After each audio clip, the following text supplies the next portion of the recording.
Kidlat News Updates. Mga balita ngayon, 65 na mga baril at mahigit 2,500 na mga bala kusang isinuko sa Bataan PNP. 7 million pesos na halaga ng smuggled cigarettes na sabat sa baybayin ng Agusan del Norte. Kaligtasan at laban kontra pag-atake sa media pinalalakas pa ng PT FOMS at National Bureau of Investigation. Ako po si Cesar Soriano para ihatid ang nangungunang mga balita sa buong kapuluan ngayon.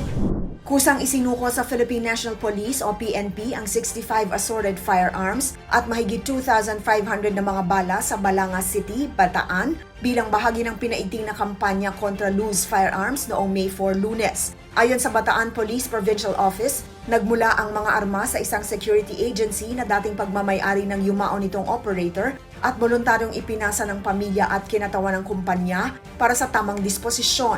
Kabilang sa mga isinuko ang mga shotgun, rifle, carbine, submachine gun, pistola at revolver, kasama ang mga magazine at libo-libong bala.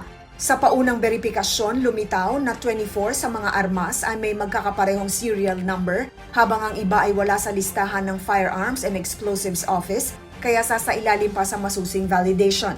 Pinuri naman ni Police Colonel Marites Salvadora, Provincial Director, ang voluntaryong turnover at binigyang diin ang kahalagahan ng kooperasyon ng komunidad sa kampanya laban sa iligal na armas.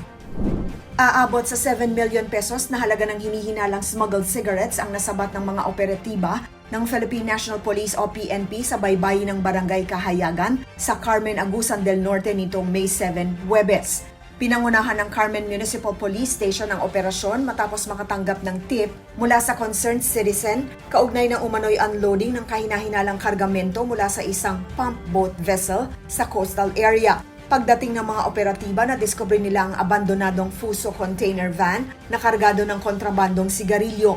Nasamsam sa operasyon ang 155 master cases ng iba't ibang brand ng sigarilyo, kabilang ang Green Hills, Canon at Casablanca cigarettes, gayon din ang 3 delivery vehicles na ginagamit umano sa transportasyon ng kontrabando. Pinuri naman ni Police Brigadier General Marshal Magistrado IV, Director, Police Regional Office o PRO 13 ang mabilis na aksyon ng mga operatiba at iginiit na magpapatuloy ang pinaigting na kampanya laban sa smuggling sa rehiyon.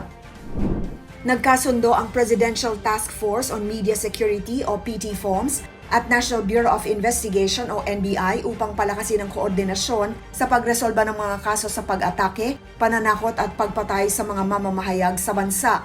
Nilagdaan ni na Executive Director Undersecretary Jose Torres Jr. and NBI Director Attorney Melvin Matibag ang Memorandum of Agreement sa tanggapan ng NBI sa Pasay nitong May 7, Huwebes. Layunin ng kasunduan na paigtingin ang intelligence sharing, case build-up at proactive measures para maprotektahan ang mga media worker habang ginagampanan ng kanilang tungkulin.